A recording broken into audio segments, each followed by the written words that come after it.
We've been monitoring salinity in Great Marsh for the last 3 years, very intensely in the last 3 years. And the reason primarily is that we know that salinity is among the most important factors that determine the presence of Phragmites or the areas that Phragmites can exploit in the marsh. We look at it both in terms of surface water salinity and salinity at various depths within the soil. The difference between Phragmites' root depth compared to the native species. Phragmites can root a lot deeper, and that means if we're going to monitor salinity in the marsh, we need to look at various depths. When we're sampling salinity, there can be a dramatic difference between the salinity at low tide and the salinity at high tide, or the salinity in July versus the salinity in June.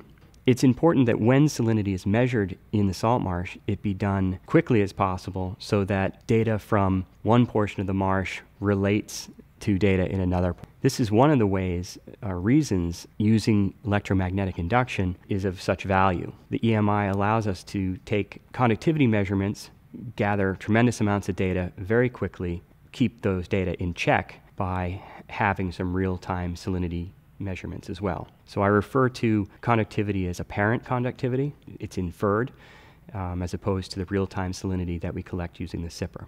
So when we combine these two approaches together, we can get an extraordinary amount of data and resolution regarding the salinity patterns on the marsh at any given day and compare them over time and see how those patterns change. This is really what's made EMI such a great tool for guiding management out at the site.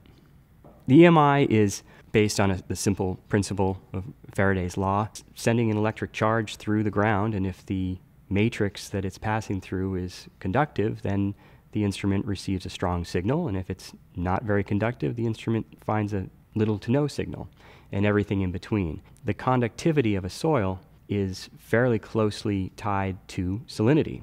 This is a well-established technology that's been used in agricultural applications, and it's only recently that with some of our partners from USDA, we've developed an approach that allows us to use this instrument in a salt marsh environment. And that took quite a lot of data collection in order to create the algorithms that are needed to convert conductivity to salinity. So we're not just mapping conductivity where Phragmites grows.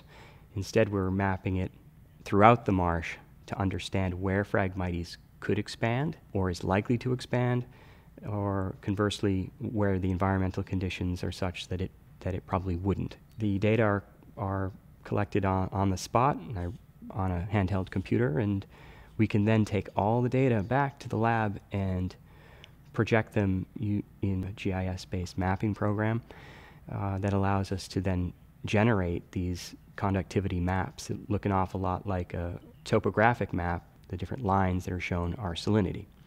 When we then take our mapped areas of Phragmites and overlay those onto the salinity contour map, we get a really effective tool to make predictions and to prioritize management. All in all, makes the project much more efficient and more effective. We still use salinity wells, still use the sipper technique. Those are our standbys. It's absolutely necessary that we maintain salinity wells throughout the marsh, and the sipper technique that we also use is similar, but it doesn't require the well to be installed. So we can go with that stainless steel sipper anywhere we want and just place it into the marsh at whatever depth we want and get data.